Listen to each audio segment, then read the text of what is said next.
연세 한국어 6 연세대학교 출판부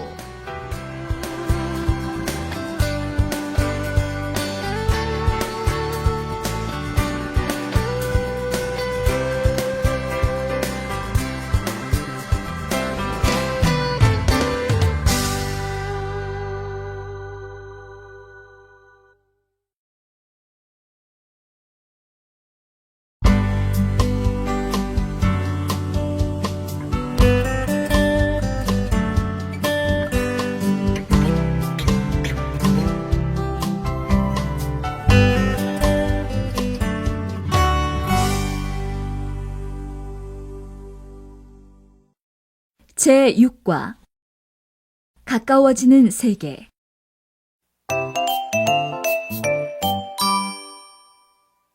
1항 한국 속의 외국인 들으십시오. 이봐, 알렉스. 오늘은 또 무슨 일이 있길래 얼굴이 그 모양이야? 지하철을 거꾸로 타기라도 한 거야? 말도 마세요. 길에서 사람들이 외국 사람 처음 본다는 듯이 힐끔거리는데 마치 제가 동물원 원숭이가 된 기분이었어요. 뭘 그 정도를 가지고 그래?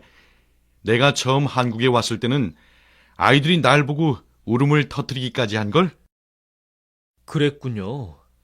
사실 이런 일이 생길 때마다 매번 불쾌하다는 내색을 하건만 사람들은 전혀 신경 쓰지 않는 눈치예요. 그래. 한국 사람이나 한국 사회가 여러 면에서 좀 배타적인 건 사실이야. 하지만 최근엔 외국인에 대한 사회적 배려도 크게 늘었고 또 제도의 개선이나 외국인과 관련된 법 개정이 꽤 활발한 걸로 알고 있어. 하지만 사회적 배려나 법 개정 같은 변화는 그저 표면적인 변화에 불과한 것 같아요. 진정한 변화는 한국 사람 한 사람의 의식의 변화에서 오는 거 아닌가요? 내가 보기에는 한국은 이미 다민족, 다문화 사회로 접어들었어. 그러니까 의식의 변화는 필연적인 거지. 혹시 알아? 그렇게 되면 오히려 한국 사람들의 관심 어린 시선이 그리워질지도. 설마요. 어쨌거나 이렇게 얘기를 나누고 보니 답답한 마음이 좀 풀리는군요. 정말이지 요 며칠 동안은 당장 내 나라로 돌아가고 싶은 심정이었어요.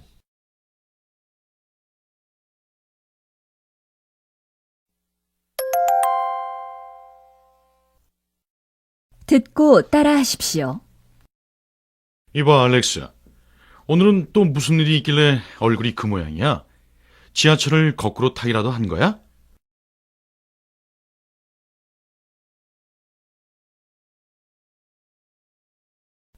말도 마세요. 길에서 사람들이 외국 사람 처음 본다는 듯이 힐끔거리는데 마치 제가 동물원 원숭이가 된 기분이었어요.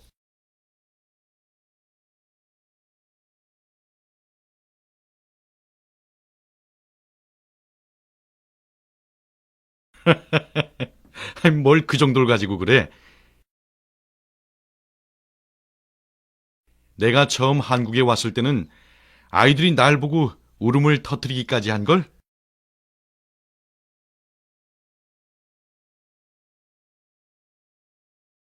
그랬군요. 사실 이런 일이 생길 때마다 매번 불쾌하다는 내색을 하건만 사람들은 전혀 신경 쓰지 않는 눈치예요.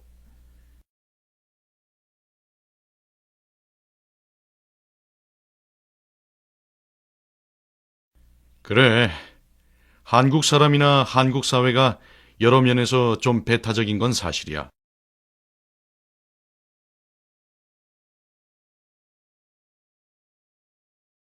하지만 최근엔 외국인에 대한 사회적 배려도 크게 늘었고 또 제도의 개선이나 외국인과 관련된 법 개정이 꽤 활발한 걸로 알고 있어.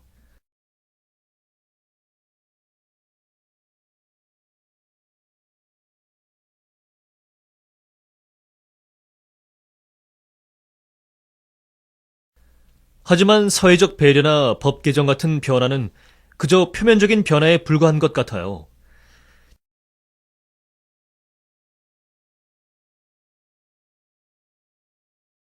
진정한 변화는 한국 사람 한 사람의 의식의 변화에서 오는 거 아닌가요?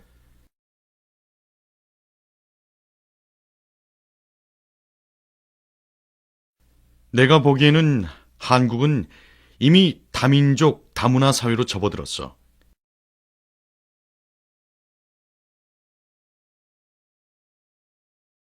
그러니까 의식의 변화는 필연적인 거지.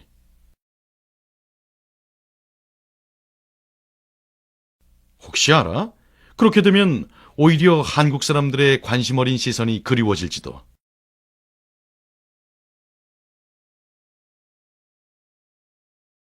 설마요. 어쨌거나 이렇게 얘기를 나누고 보니 답답한 마음이 좀 풀리는군요.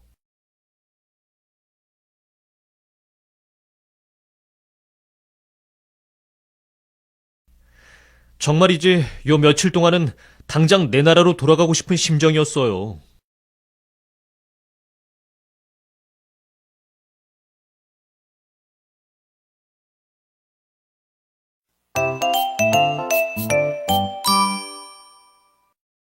이항 경제의 세계화.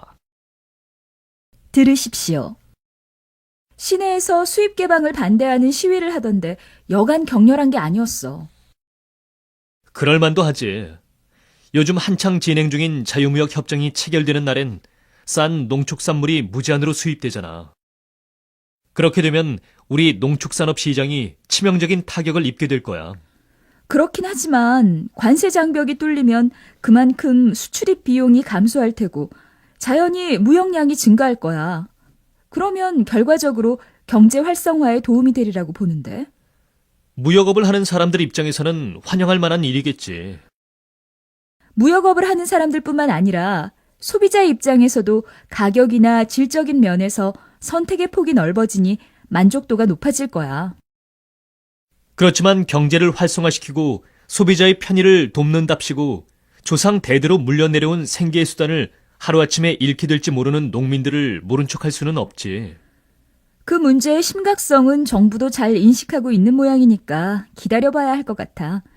다방면으로 지원 정책을 강구하고 있다고 하더라고. 아닌 게 아니라 개방으로 인해 피해를 입은 사람들을 위해 보호기금을 마련하고 있다고 하더군. 모두가 수혜자가 될 수 있는 방법을 하루빨리 찾았으면 좋겠는데.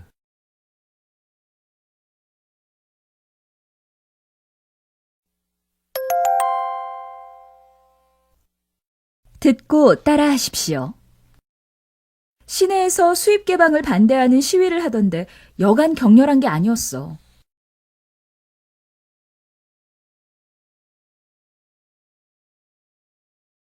그럴만도 하지. 요즘 한창 진행 중인 자유무역 협정이 체결되는 날엔 싼 농축산물이 무제한으로 수입되잖아.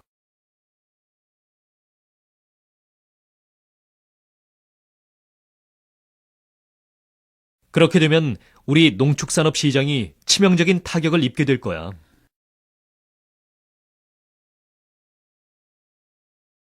그렇긴 하지만 관세 장벽이 뚫리면 그만큼 수출입 비용이 감소할 테고 자연히 무역량이 증가할 거야.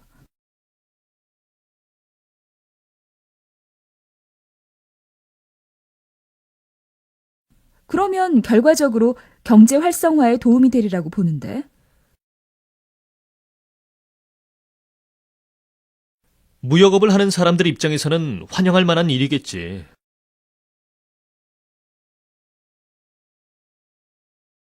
무역업을 하는 사람들뿐만 아니라 소비자 입장에서도 가격이나 질적인 면에서 선택의 폭이 넓어지니 만족도가 높아질 거야.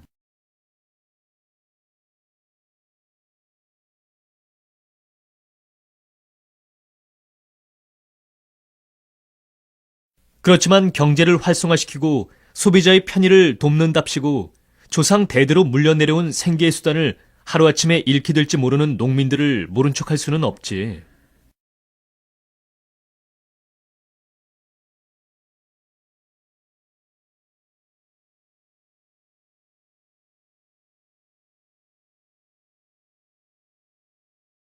그 문제의 심각성은 정부도 잘 인식하고 있는 모양이니까 기다려봐야 할 것 같아.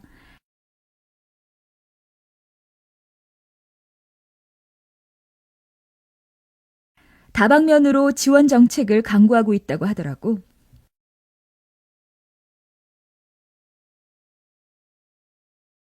아닌 게 아니라 개방으로 인해 피해를 입은 사람들을 위해 보호기금을 마련하고 있다고 하더군.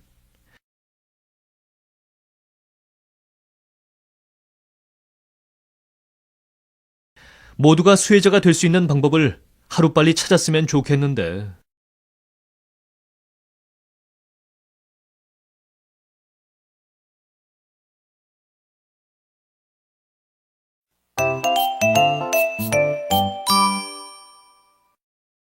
과제 1. 듣고 말하기. 경제발전 초기에는 국산품을 사용하는 것이 기업을 보호하고 육성하는 데 도움이 될 수 있습니다. 그러나 국산품을 사용하는 것이 한 나라의 경제에 긍정적인 영향만을 미치는 것은 아닙니다. 즉, 품질이 좋지 않은 것도 국산품이라고 해서 구매한다면 기업들의 생산성 향상이나 품질 개선 노력을 저해하게 될 것이며 결과적으로 대외 경쟁력을 약화시키고 수출도 어렵게 만들 것입니다. 글로벌 경쟁 시대에 세계의 다국적 기업들은 전 세계를 생산 기지화하고 있습니다.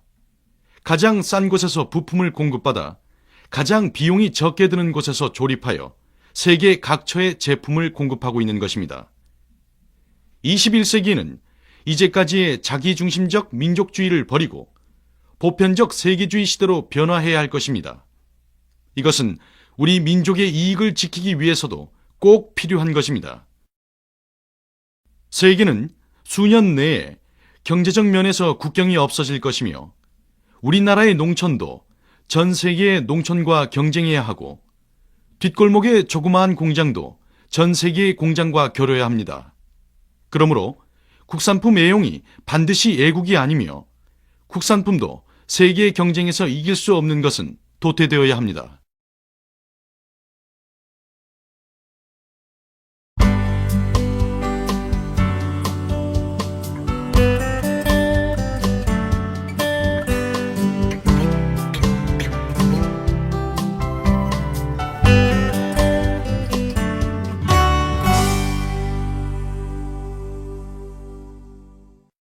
제7과 소중한 문화유산.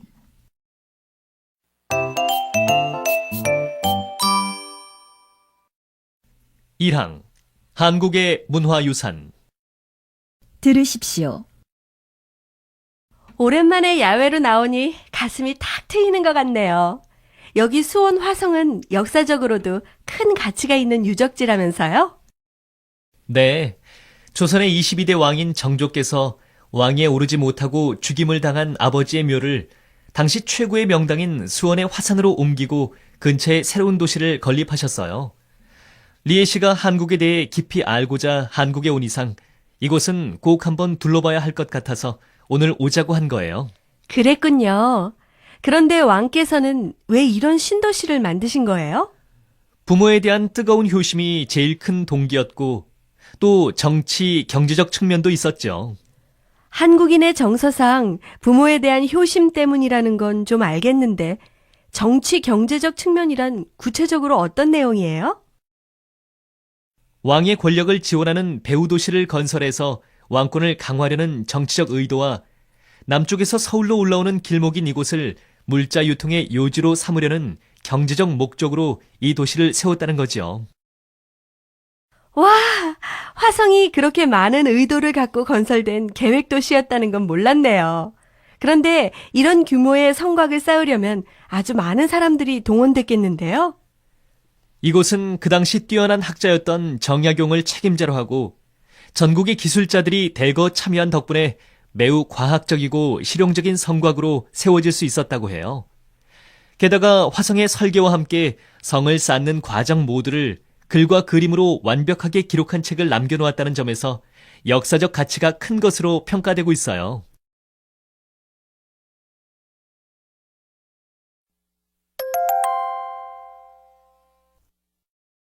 듣고 따라하십시오. 오랜만에 야외로 나오니 가슴이 탁 트이는 것 같네요. 여기 수원 화성은 역사적으로도 큰 가치가 있는 유적지라면서요?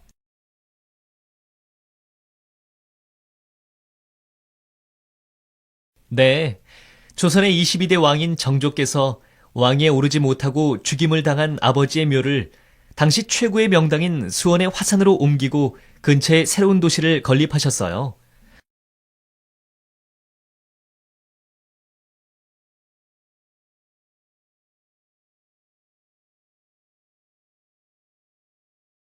리에 씨가 한국에 대해 깊이 알고자 한국에 온 이상 이곳은 꼭 한번 둘러봐야 할 것 같아서 오늘 오자고 한 거예요.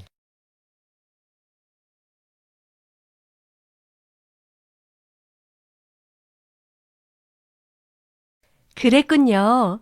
그런데 왕께서는 왜 이런 신도시를 만드신 거예요?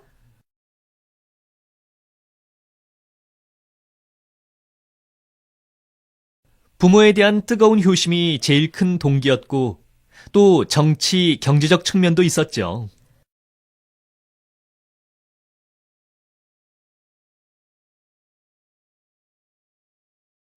한국인의 정서상 부모에 대한 효심 때문이라는 건 좀 알겠는데, 정치, 경제적 측면이란 구체적으로 어떤 내용이에요?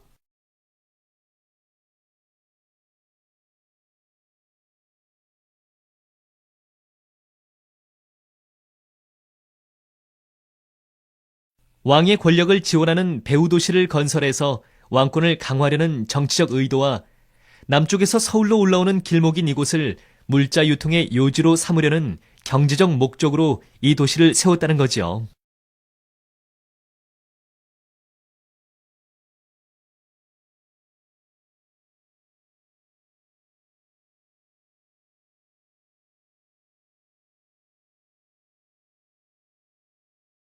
와, 화성이 그렇게 많은 의도를 갖고 건설된 계획 도시였다는 건 몰랐네요.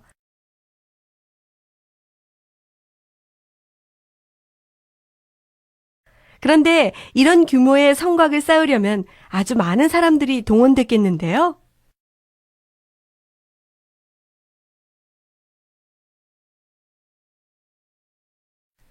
이곳은 그 당시 뛰어난 학자였던 정약용을 책임자로 하고 전국의 기술자들이 대거 참여한 덕분에 매우 과학적이고 실용적인 성곽으로 세워질 수 있었다고 해요.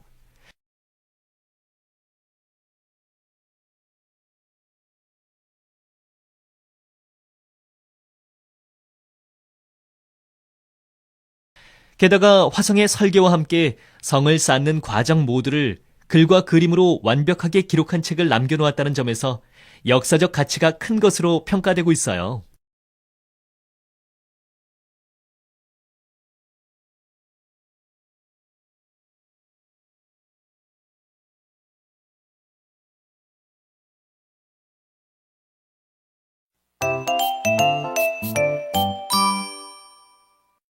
과제 1. 듣고 말하기. 안녕하십니까? 창덕궁에 오신 관람객 여러분을 진심으로 환영합니다. 지금부터 여러분은 개별적인 자유 관람은 할 수 없고 제 안내에 따라서 1시간 20분간 관람하실 수 있습니다. 유네스코가 지정한 세계문화유산인 창덕궁은 1405년에 지어진 것으로 처음에는 별장 개념으로 사용된 궁궐이었으나 1610년부터 1868년까지 정궁으로 사용되었습니다. 여러분이 방금 들어오신 문은 창덕궁의 정문인 돈화문으로 서울에서 가장 오래된 목조 건물이고 현재 남아있는 궁궐 정문 중에서도 가장 오래된 것입니다. 조선시대에는 2층에 종과 북이 있어서 시간을 알려주었다고 하나 지금은 남아있지 않습니다. 이 앞에 있는 다리는 금천교라고 하는데 현재 서울에 남아있는 돌다리 중에서 가장 오래된 돌다리입니다. 조선의 궁궐에는 공통적으로 입구 부근에 맑은 물이 흐르게 하고 그 위에 돌다리를 놓았고 다리의 중간과 아래에 동물들을 조각해서 나쁜 귀신을 쫓고 궁궐을 지키게 했다고 합니다. 자, 저를 따라서 이쪽으로 오십시오. 지금 보고 계시는 건물은 인정전이라고 하는데요. 이곳은 왕의 자리에 오르는 의식인 즉위식을 하거나 외국에서 온 사신을 만나는 등 나라의 중요 행사가 진행되던 궁궐의 대표적인 공간입니다. 여기는 왕들의 휴식처로 쓰이던 후원, 즉 뒷뜰입니다. 이곳은 300년이 넘은 큰 나무와 연못, 정자 등의 시설이 자연과 조화를 이루도록 함으로써 창덕궁을 한국에서 가장 아름다운 궁궐로 꼽히게 했습니다. 이쪽으로 오십시오. 이곳은 부용지라고 부르는 연못입니다. 이 연못의 네모난 모양과 저 안에 동그란 섬을 잘 보십시오. 조선의 궁궐 연못은 그 당시 사람들이 믿고 있었던 하늘은 둥글고 땅은 네모나다는 사상에 의해서 만들어졌습니다. 즉, 땅을 상징하는 네모난 연못 속에 하늘을 상징하는 둥근 섬을 만들었습니다.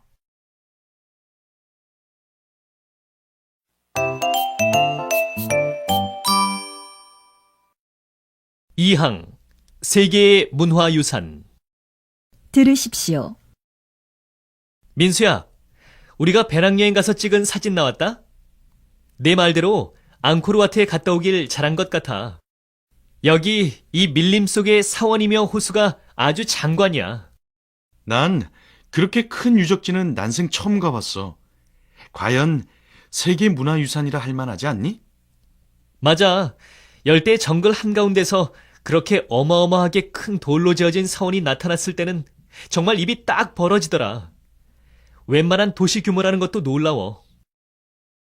나 역시도 그 웅장한 크기에 압도당했다니까. 그런데 건물 여기저기에 부서지고 훼손된 곳이 많아서 마음이 씁쓸했어. 뒤늦게 보수공사하는 모습들도 좀 안타까웠고. 그런 귀중한 문화재들이 자연재해나 전쟁 같은 인간의 행위로 말미암아 파괴된다던데 역시 직접 보니까 그 심각성이 피부로 느껴지더라. 그런데 세계유산으로 지정되는 문화재들은 점점 많아지는 반면 소실되고 황폐화된 문화재들에 대한 관심이나 복구 노력은 많이 부족한 것 같아. 오랜 세월 탓에 집안까지 점점 약해지고 있다는데 말이야. 비단 세계유산뿐만이 아니라 인류의 역사가 숨쉬는 모든 문화재들을 적극적으로 보호해야 할 것 같아. 전적으로 동감이다. 그럼 말이 나온 김에 문화보존단체에 가입해보는 게 어떨까? 기금 마련 행사도 하고 다양한 자원봉사 활동도 한다던데. 내친 김에 오늘 가볼래?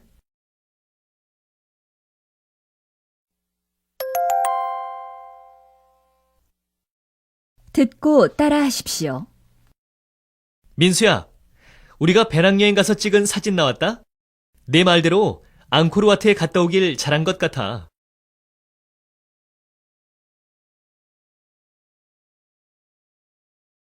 여기 이 밀림 속의 사원이며 호수가 아주 장관이야.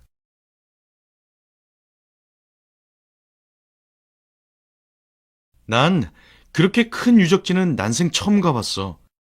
과연 세계 문화유산이라 할 만하지 않니?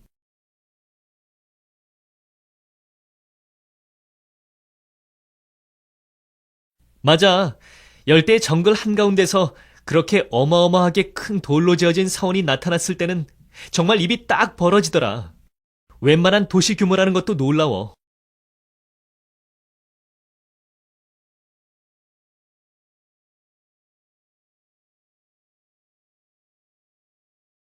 나 역시도 그 웅장한 크기에 압도당했다니까. 그런데 건물 여기저기에 부서지고 훼손된 곳이 많아서 마음이 씁쓸했어. 뒤늦게 보수공사하는 모습들도 좀 안타까웠고.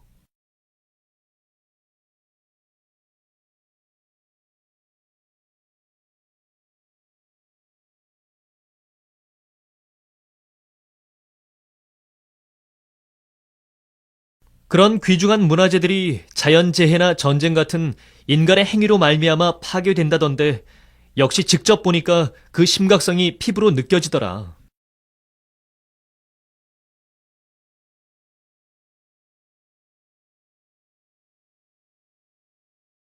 그런데 세계유산으로 지정되는 문화재들은 점점 많아지는 반면 소실되고 황폐화된 문화재들에 대한 관심이나 복구 노력은 많이 부족한 것 같아. 오랜 세월 탓에 집안까지 점점 약해지고 있다는데 말이야.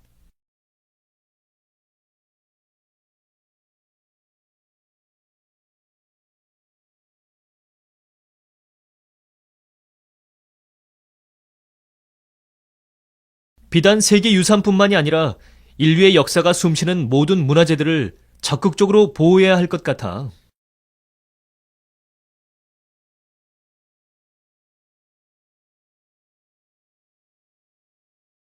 전적으로 동감이다. 그럼 말이 나온 김에 문화보존 단체에 가입해 보는 게 어떨까?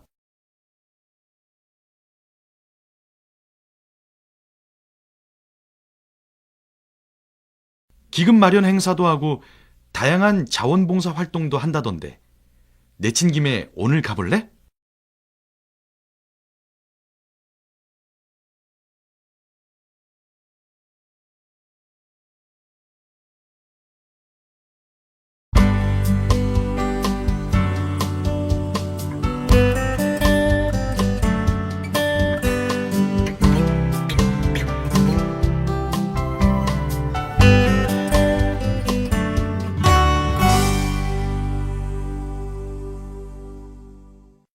제8과 한국인의 생활.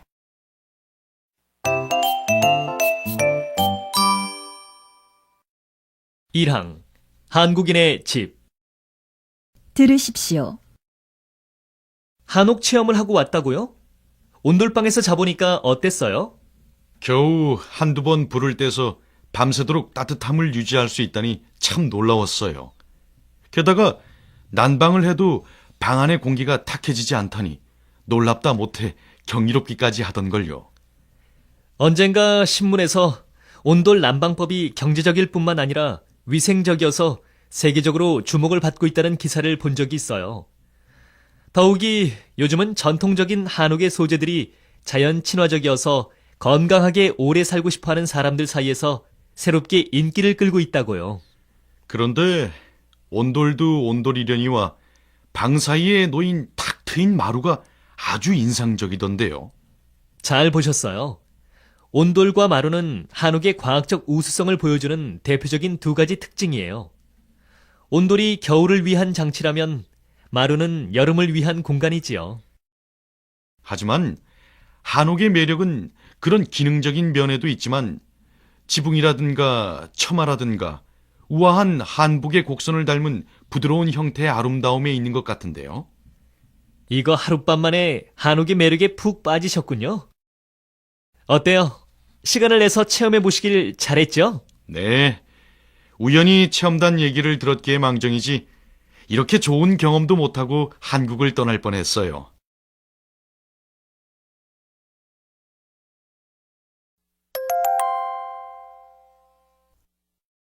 듣고 따라하십시오. 1항 한국인의 집. 한옥 체험을 하고 왔다고요? 온돌방에서 자보니까 어땠어요?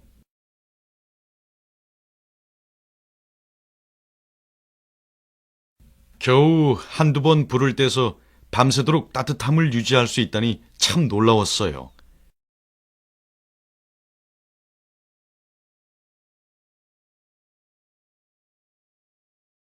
게다가 난방을 해도 방 안의 공기가 탁해지지 않다니 놀랍다 못해 경이롭기까지 하던걸요.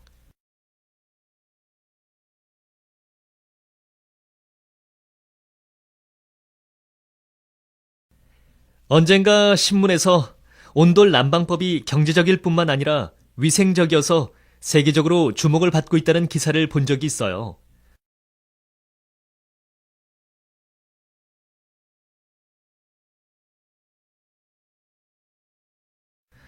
더욱이 요즘은 전통적인 한옥의 소재들이 자연 친화적이어서 건강하게 오래 살고 싶어하는 사람들 사이에서 새롭게 인기를 끌고 있다고요.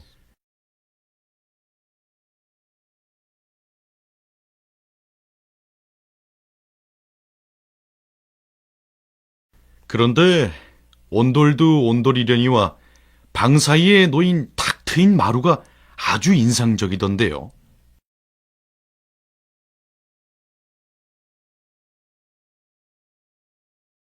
잘 보셨어요. 온돌과 마루는 한옥의 과학적 우수성을 보여주는 대표적인 두 가지 특징이에요.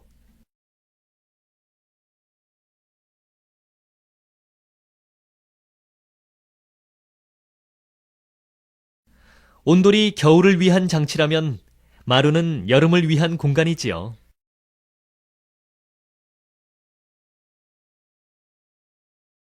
하지만 한옥의 매력은 그런 기능적인 면에도 있지만 지붕이라든가 처마라든가 우아한 한복의 곡선을 닮은 부드러운 형태의 아름다움에 있는 것 같은데요.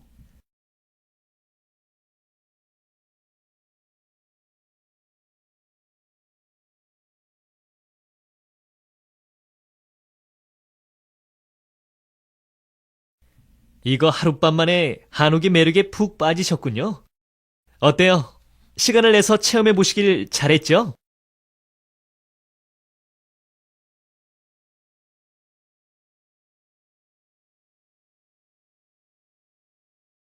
네, 우연히 체험단 얘기를 들었기에 망정이지 이렇게 좋은 경험도 못하고 한국을 떠날 뻔했어요.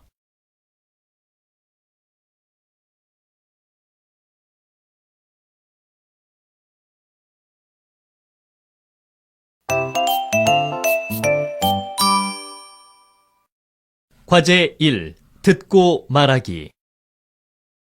풍수지리란 지형이나 방향을 인간의 기륭 화복과 연결시켜 죽은 사람을 묻거나 집을 짓는데 알맞은 장소를 찾는 이론을 말하는데, 이 이론에서는 좋은 터에 지은 집을 좋은 집이라고 정의한다. 그리고 좋은 터라는 것은 수맥이 흐르지 않는 땅이라고 말한다. 즉, 사람은 언제 어디서나 땅의 기운을 받으며 생활하므로 그 땅의 기운이 좋으면 좋은 길을 받아 모든 일이 잘 되고, 땅의 기운이 나쁘면 나쁜 기운을 받아 모든 것이 좋지 않게 된다는 것이다. 그래서 예부터 조상들은 맷자리나 집터를 고르는데 신중했고 정성을 다하였다. 그런데 나쁜 기운을 내는 나쁜 땅의 대표는 바로 수맥이 흐르는 땅이다. 여기에서는 나무조차 잘 자라지 못한다. 완전히 생기를 상실한 나쁜 터이기 때문이다. 따라서 이곳에 집을 짓지 않아야 하는 것은 당연하다. 좋은 집이란 좋은 땅의 기운이 많이 배출되어 좋은 기운을 지속적으로 받을 수 있는 그런 터에 지어진 집이다. 좋은 집으로 인정받으려면 집이 향하는 방향도 중요하다. 방향은 다름 아닌 태양의 기운을 얼마나 많이 오래 받을 수 있느냐의 문제로서 남향과 동향집이 좋고 북향집이나 서향집이 좋지 않다는 것이 일반적인 정설이다. 왜냐하면 동쪽과 남쪽으로부터 아침에 밝고 충만한 기운을 받을 수 있어 채광과 환기가 제대로 잘 되기 때문이다. 그 외에도 집은 주변의 환경으로부터 영향을 많이 받게 되는데, 예를 들어 집 주위에 커다란 고압선이 지나가는 곳, 큰 도로를 끼고 있는 곳, 하천과 가까이에 있는 곳, 혐오시설이나 짓다가만 흉측한 건물이 있으면 좋은 집터가 아니다.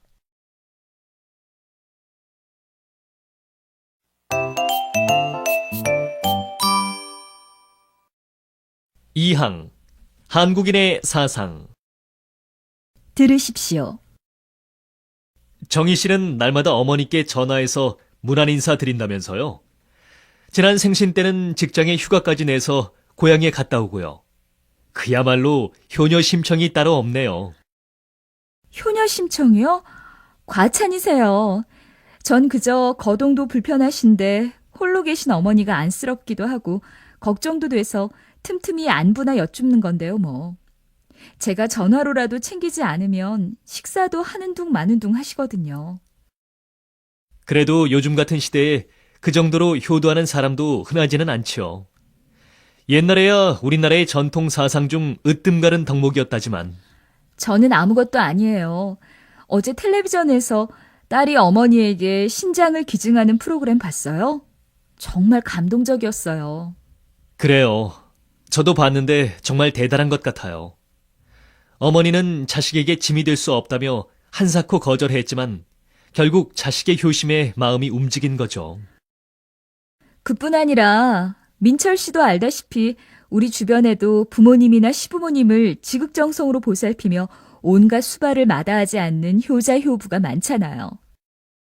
맞아요. 정희 씨 얘기를 듣고 보니 새삼 나 자신을 되돌아보게 되는군요. 그렇지 않아도 어버이날 선물로 뭘 보낼까 고민하던 차에 좋은 선물이 생각났어요. 바로 나를 보내는 거예요. 잘 생각했어요. 저도 부모님 살아계실 때 한 번이라도 더 찾아뵙는 게 가장 쉬우면서도 진정한 효도라고 생각해요.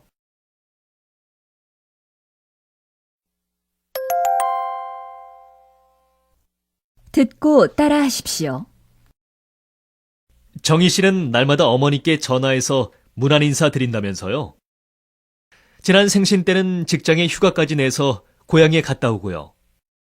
그야말로 효녀 심청이 따로 없네요.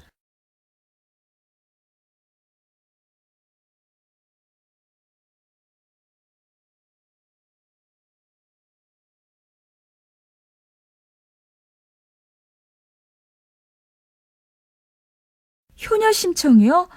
과찬이세요. 전 그저 거동도 불편하신데 홀로 계신 어머니가 안쓰럽기도 하고 걱정도 돼서 틈틈이 안부나 여쭙는 건데요, 뭐. 제가 전화로라도 챙기지 않으면 식사도 하는 둥 마는 둥 하시거든요.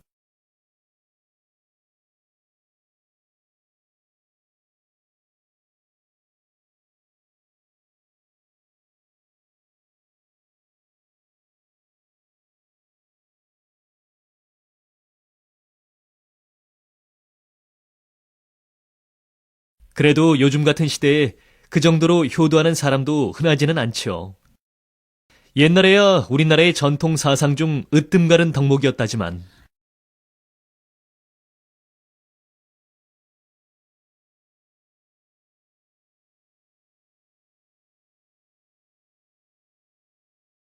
저는 아무것도 아니에요. 어제 텔레비전에서 딸이 어머니에게 신장을 기증하는 프로그램 봤어요? 정말 감동적이었어요.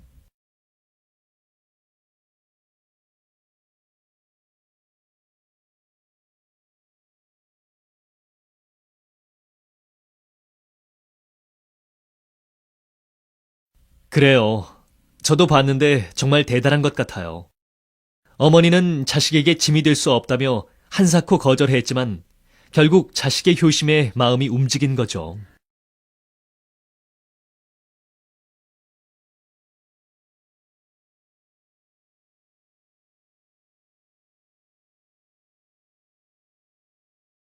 그뿐 아니라 민철 씨도 알다시피 우리 주변에도 부모님이나 시부모님을 지극정성으로 보살피며 온갖 수발을 마다하지 않는 효자 효부가 많잖아요.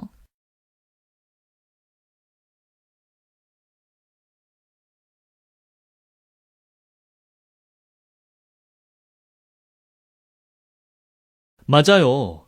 정희 씨 얘기를 듣고 보니 새삼 나 자신을 되돌아보게 되는군요. 그렇지 않아도 어버이날 선물로 뭘 보낼까 고민하던 차에 좋은 선물이 생각났어요. 바로 나를 보내는 거예요.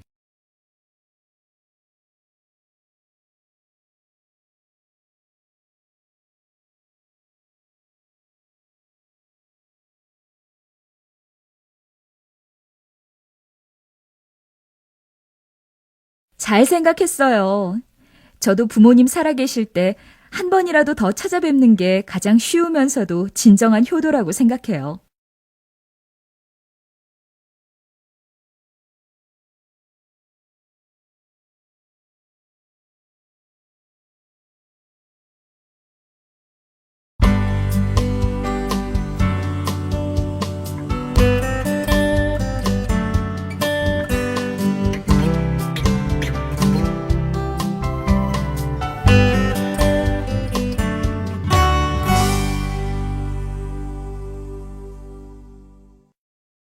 제9과 미래사회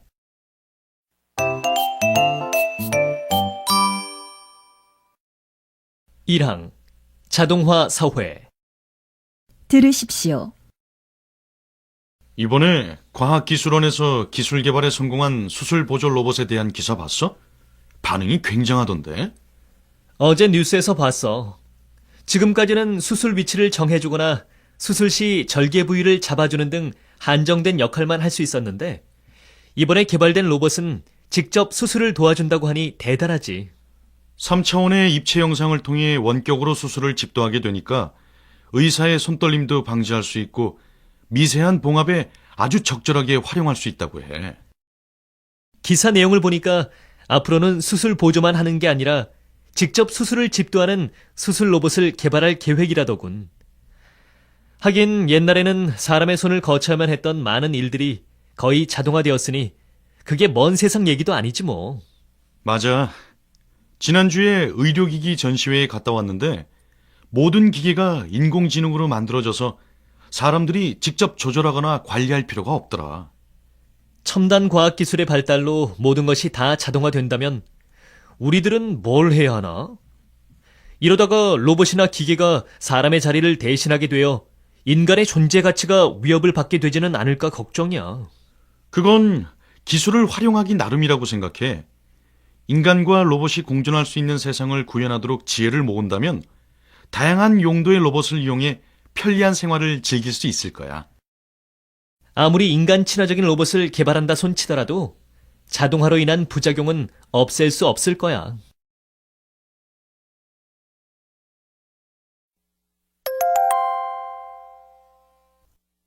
듣고 따라하십시오.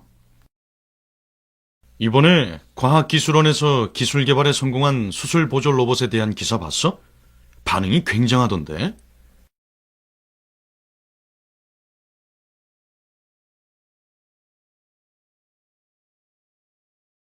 어제 뉴스에서 봤어.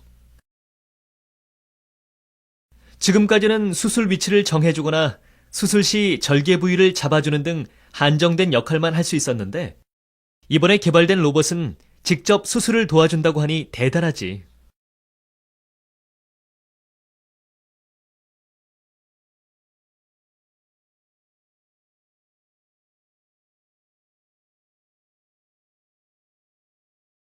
삼 차원의 입체 영상을 통해 원격으로 수술을 집도하게 되니까 의사의 손떨림도 방지할 수 있고 미세한 봉합에 아주 적절하게 활용할 수 있다고 해.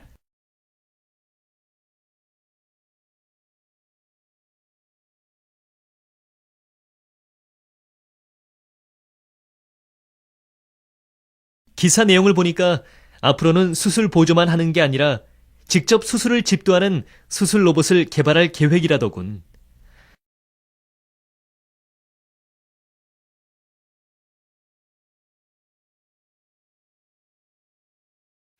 하긴 옛날에는 사람의 손을 거쳐야만 했던 많은 일들이 거의 자동화되었으니 그게 먼 세상 얘기도 아니지 뭐.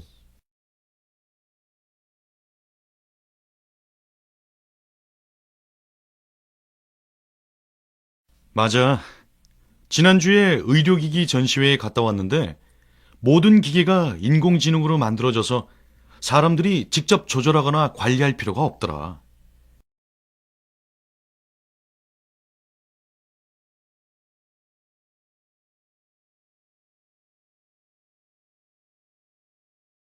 첨단 과학기술의 발달로 모든 것이 다 자동화된다면 우리들은 뭘 해야 하나?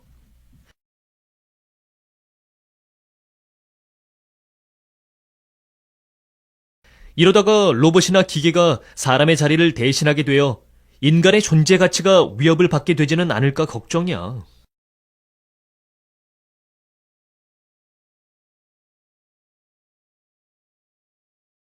그건 기술을 활용하기 나름이라고 생각해.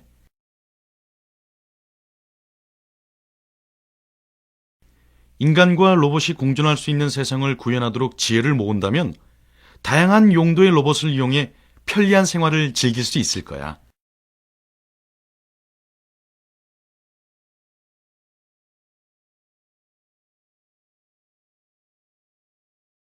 아무리 인간 친화적인 로봇을 개발한다 손치더라도 자동화로 인한 부작용은 없앨 수 없을 거야.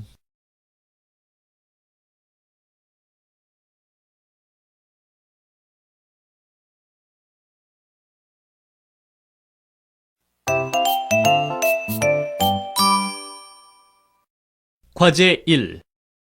듣고 말하기. 요즘 취직하기가 하늘의 별 따기라지만 1, 2년 다니다 그만두는 신입사원이 많은 것도 사실입니다. 그래서 기업들은 그걸 막으려고 능력 못지않게 끈기를 확인하는 면접의 필요성을 느끼고 있습니다. 그것이 면접의 형태와 질문이 진화하는 까닭입니다. 한 취업 포털 사이트가 지난 1년간 기업 채용 때 등장한 면접관들의 질문 4천여 건을 정리해서 내놓았는데요. 오늘은 그것을 소개해 보겠습니다. 크게 4가지 유형으로 구분할 수 있습니다. 첫 번째 유형은 문제 해결형입니다. 이것은 직장 생활에서 생길 만한 문제 상황을 주고 어떻게 대처할지를 묻는 방식인데, 난동을 피우는 고객이 있으면 어떻게 하겠는가와 같은 질문을 던집니다. 학점이나 어학 성적이 좋은 모범생이라도 순발력과 현장 감각이 떨어지면 곤란하다는 것입니다. 두 번째는 로또형입니다. 로또에 당첨돼도 회사에 다닐 것인가 하는 이런 질문에 대해 그만두겠다는 취지의 응답을 하면 탈락을 각오해야 합니다.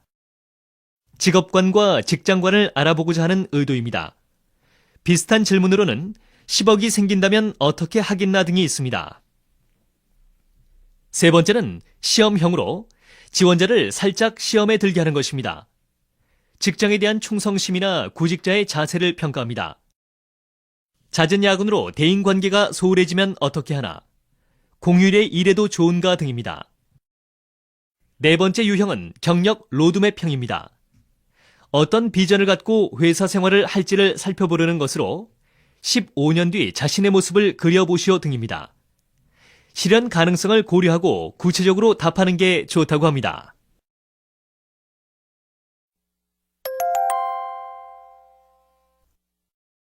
듣고 따라하십시오. 먼저 외국인으로서 우리 회사에 지원하게 된 동기가 무엇입니까?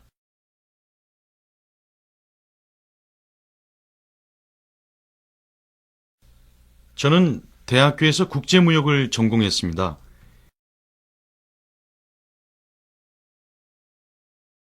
우리 중국과의 무역을 적극적으로 추진하고 있는 이 회사야말로 제 능력을 펼칠 수 있는 곳이라고 확신해서 지원했습니다.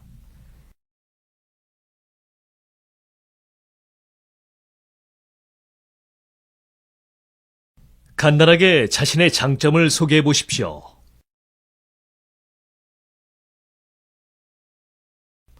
저는 사교적이고 적극적인 성격이어서 학창 시절부터 폭넓은 대인관계를 유지하고 있습니다.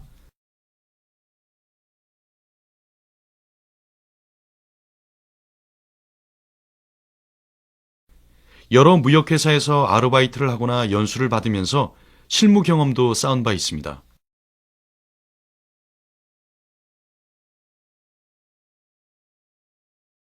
우리 회사엔 열정과 패기가 넘치는 사람이 필요합니다. 그 점은 어떻습니까?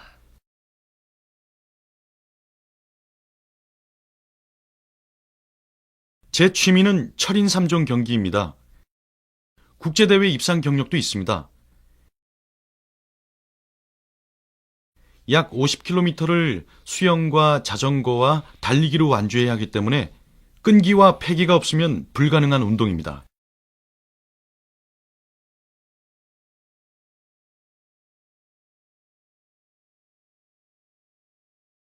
우리 회사보다 조건이 좋은 곳도 있을 텐데, 우리 회사를 선택한 특별한 이유라도 있습니까?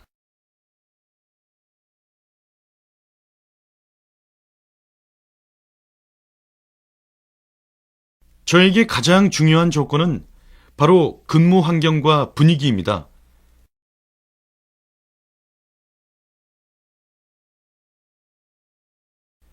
틀에 박히고 구태의연한 업무 방식을 버리지 못하는 곳에서 일할 바에야 실업자로 지내는 게 낫다고 생각합니다.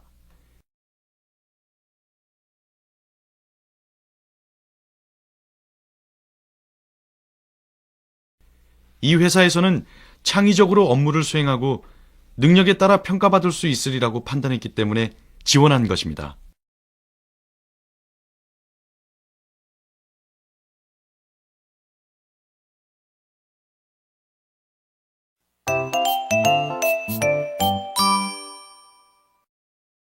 이항 취업 면접.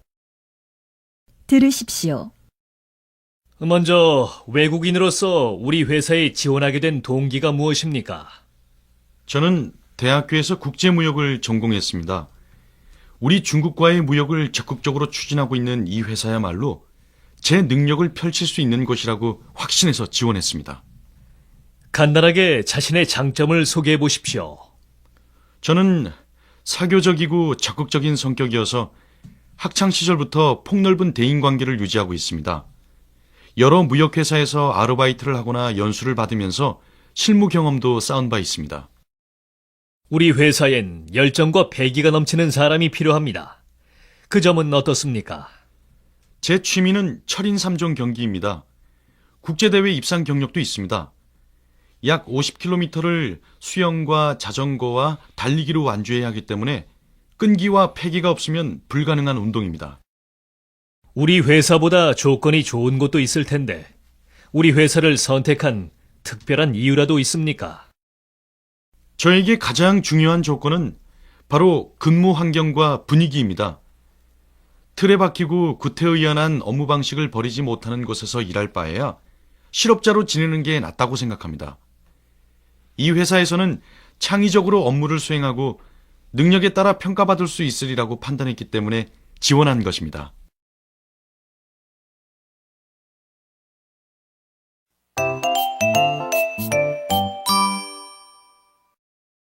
과제 2. 상담하고 조언하기. 올해 대입에 실패하고 학원에 다니고 있는 강동건입니다. 전 배우가 되고 싶습니다. 그래서 연기학원에 다니고 있었는데 부모님께서 제가 배우가 되는 것을 반대하셔서 학원을 그만두었습니다. 공부를 해서 대학에 가라는 겁니다. 대학에 연극영화과가 있지만 하도 반대가 심해서 지금은 대학 입시 준비를 도와주는 학원에 다니고 있습니다. 하지만 공부에 아무런 흥미를 느낄 수가 없어서 마음은 다른 곳에 가 있고 의자에 몸만 앉아 있는 셈입니다. 연기학원에 다시 다니고 싶지만 부모님이 크게 실망하실까봐 선뜻 말을 꺼내지 못하고 있습니다. 부모님도 제 마음을 잘 알고 계시지만 별 말씀이 없으십니다. 어떻게 해야 할까요? 하고 싶은 일을 하지 못하고 원치 않는 수업을 듣고 있다니 참으로 괴롭겠습니다. 힘들겠지만 우선 부모님이 정말 동건군을 얼마나 사랑하고 있는지를 한번 생각해 보세요. 자식을 너무 사랑하고 있기 때문에 섣불리 무엇이라고 답하기 어려우신 게 아닐까 하고 생각해 보세요. 혹시나 배우가 되라고 도와주었다가 실패하여 다른 좋은 일을 할 기회를 놓치게 된다면 얼마나 마음이 아프시겠어요. 만약 그렇게 되면 부모님을 원망하지 않을까요? 요즘 젊은 사람들 사이에서는 가수나 연예인들이 우상이 되다시피 하여 많은 젊은이들이 그런 사람이 되고 싶어 합니다. 부모님도 그런 것을 걱정하고 계신 게 아닐까요? 강동건 군은 배우가 자신의 적성에 맞는지 스스로 확신을 가질 수 있고 또 이를 부모님이나 누구에게도 객관적으로 보여줄 수 있는 증거를 가지고 있나요? 그렇지 않다면 일단 적성, 흥미, 성격 검사를 한번 받아보십시오. 그리고 가까운 상담소에 가서 진로 상담을 적어도 3번 이상 받아보십시오. 상담을 해서 배우가 적성에 맞는지, 배우는 어떤 생활을 하는지, 배우가 되려면 노래 말고 어떤 다른 재능도 필요한지, 그리고 배우 말고 다른 직업인이 될 수 있는 방법은 없는지 등을 진지하게 알아보고 고민해 보십시오. 그리고 나서도 배우가 되는 것이 최선이라고 판단이 선다면 그땐 그 일을 적극적으로 추진하시기 바랍니다. 이제 이러한 절차를 거쳐서 배우가 되기로 확신을 가졌다면 부모님과 진지하게 이 문제를 상의해 보십시오. 부모님께 자신의 생각과 그동안의 진로 상담 결과를 잘 전달해서 설득을 하시기 바랍니다. 혼자서 할 자신이 없으면 주변에서 도와줄 수 있는 사람을 구해 보십시오. 부모님이 반대한다고 무조건 화내거나 싸우지 말고 부모님을 충분히 이해시키고 설득시킬 수 있도록 하는 것이 중요합니다. 물론 거기에는 충분한 근거들이 있어야 하겠지요. 그렇게 한다면 부모님은 성숙한 아들의 모습을 보며 적극적으로 지원해 줄 겁니다.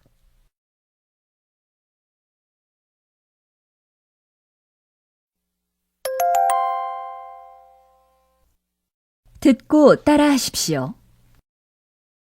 선생님, 감사합니다. 선생님들께서 많이 도와주신 덕분에 드디어 졸업을 하게 되었습니다.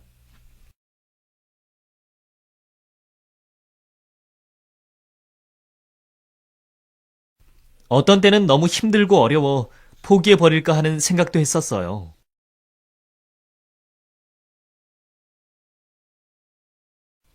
이럴 때 고생 끝에 낙이 온다는 말을 쓸 수 있는 거죠. 그런데 졸업 후에는 뭘 할 거예요? 취직을 할 건가요? 아니면 계속 공부를 할 건가요?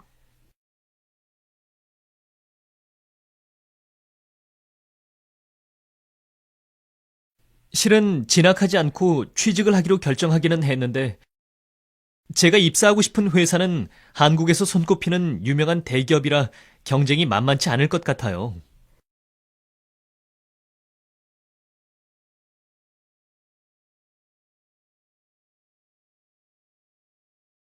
대기업은 연봉이 높고 복리후생이 잘 되어 있는 까닭에 취업 준비자들이 너도 나도 입사하려고 드니까요.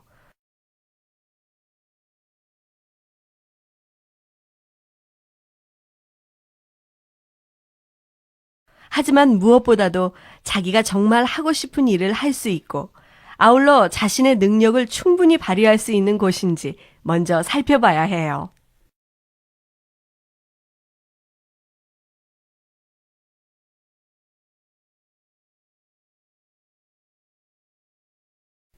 그런 생각을 안 해본 것은 아니지만 아무래도 큰 조직에서 많은 경험을 통해 일을 배울 수 있는 대기업이 더 낫지 않을까요?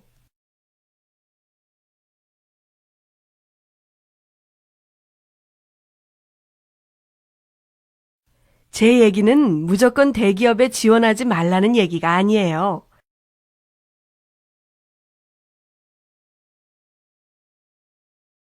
대기업만큼 안정적이진 않을지라도 도전적이며 자신을 발전시켜줄 가능성이 높은 중소기업이나 벤처기업으로도 한번 눈을 돌려보라는 거지요.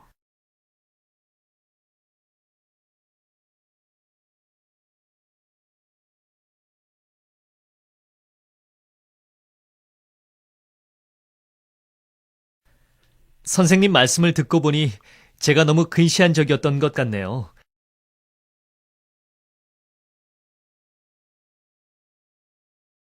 이제부터는 어떤 회사가 저에게 가장 잘 맞는지 기업에 대한 구체적인 정보를 찾아봐야겠네요.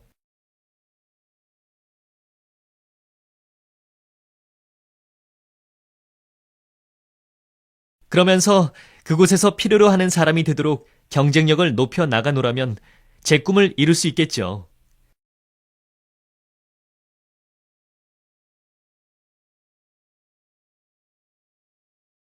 유익한 말씀 정말 고맙습니다.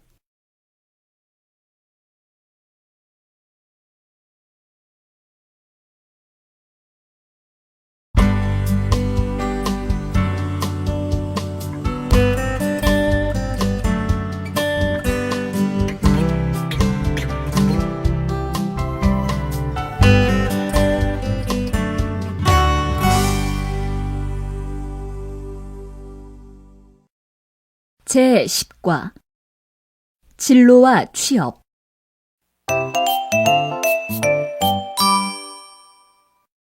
1항 진로 상담.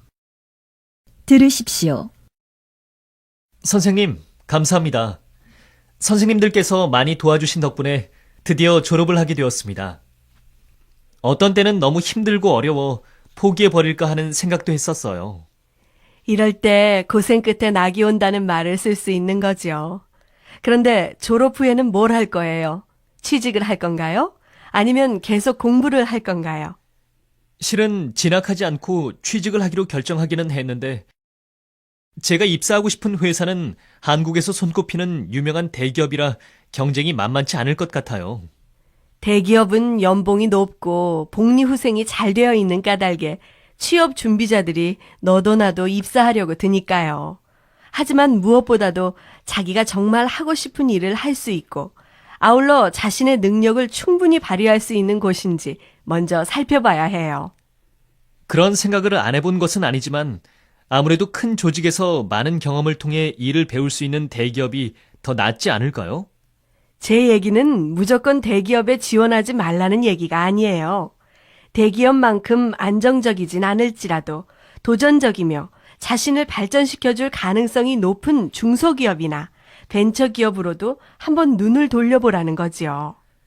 선생님 말씀을 듣고 보니 제가 너무 근시한 적이었던 것 같네요. 이제부터는 어떤 회사가 저에게 가장 잘 맞는지 기업에 대한 구체적인 정보를 찾아봐야겠네요. 그러면서 그곳에서 필요로 하는 사람이 되도록 경쟁력을 높여 나가노라면 제 꿈을 이룰 수 있겠죠. 유익한 말씀 정말 고맙습니다.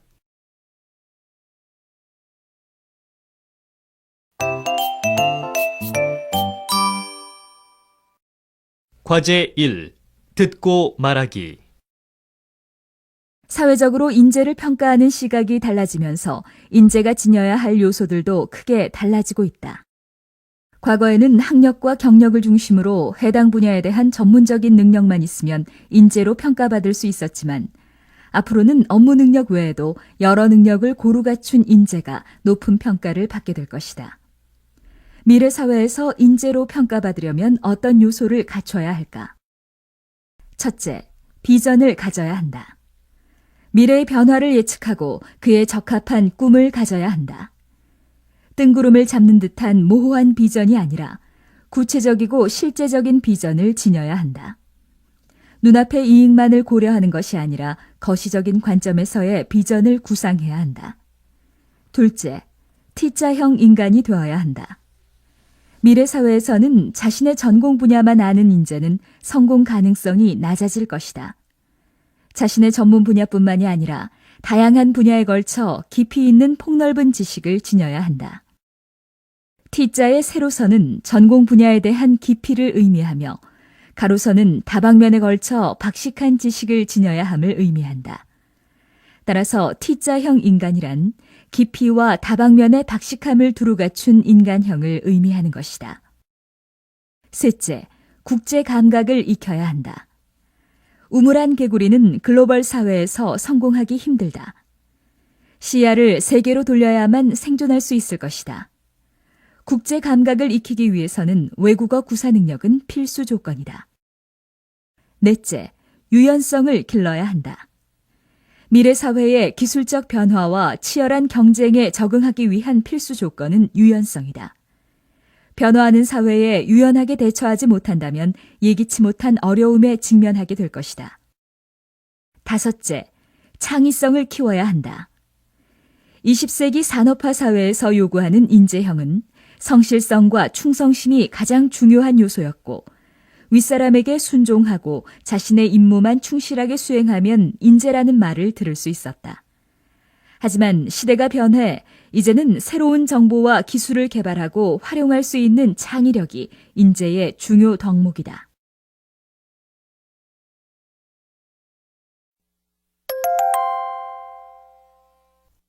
듣고 따라하십시오. 김 과장이 이번에 세무사 시험에 합격했다면서? 새벽에 학원에 다니느라고 1년 넘게 고생하더니 보람이 있네.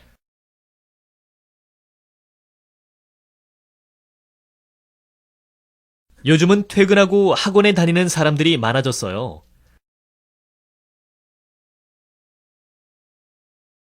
우리 사회도 경력 개발이니 평생 학습이니 하는 것들이 생활화되었나 봐요.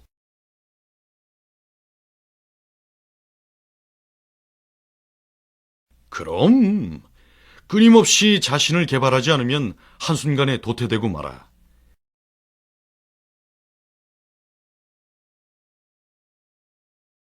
자신의 개인 생활을 포기하는 한이 있더라도 장래에 필요한 기술과 능력을 미리 준비하고 대비해야 성공할 수 있는 사회지.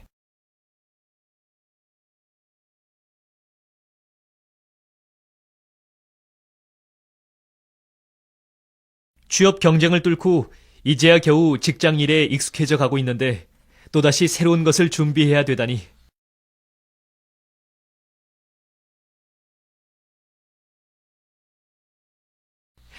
이 사회가 우리에게 너무 많은 걸 요구하는 것 같아요. 정대리도 확실한 미래를 잡으려거든 지금의 회사 생활에 안주하지 말고 필요한 자격증이라도 따는 공부를 시작해보지 그래.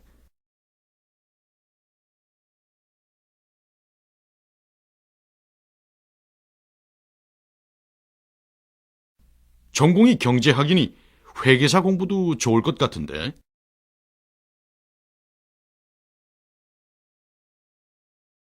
전 지금 공부는 고사하고 제가 맡은 일만으로도 벅찬걸요.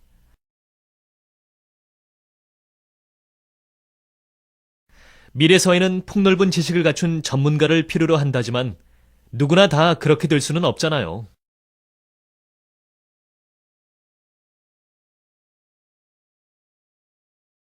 오히려 그런 시대의 흐름에 너무 억지로 맞추려다 보니 한 우물을 파는 사람이 적어지는 단점도 있는 것 같아요.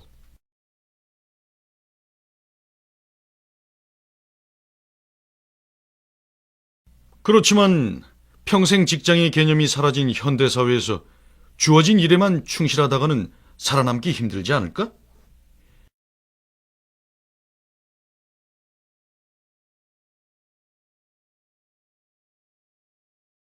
미래가 원하는 인재형이 그런 거라면 우리도 시대의 변화에 따르는 게 옳다고 보는데.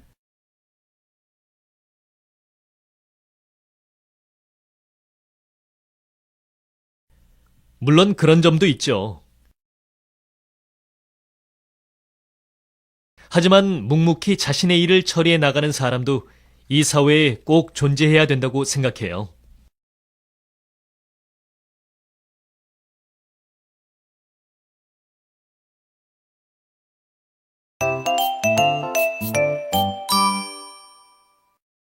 이항, 미래형 인간. 들으십시오. 김 과장이 이번에 세무사 시험에 합격했다면서? 새벽에 학원에 다니느라고 1년 넘게 고생하더니 보람이 있네. 요즘은 퇴근하고 학원에 다니는 사람들이 많아졌어요. 우리 사회도 경력 개발이니 평생 학습이니 하는 것들이 생활화되었나 봐요. 그럼 끊임없이 자신을 개발하지 않으면 한순간에 도태되고 말아. 자신의 개인 생활을 포기하는 한이 있더라도 장래에 필요한 기술과 능력을 미리 준비하고 대비해야 성공할 수 있는 사회지. 취업 경쟁을 뚫고 이제야 겨우 직장 일에 익숙해져 가고 있는데 또다시 새로운 것을 준비해야 되다니. 이 사회가 우리에게 너무 많은 걸 요구하는 것 같아요.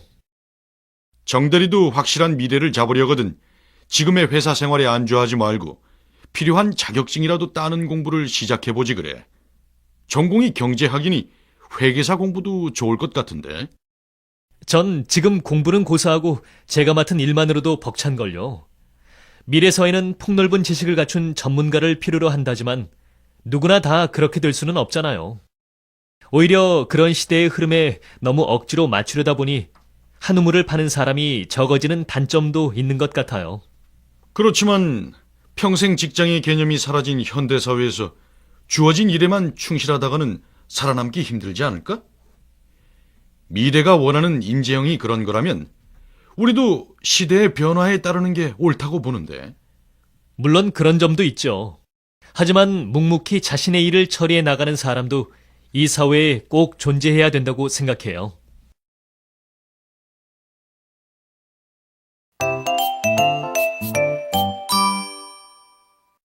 과제 2.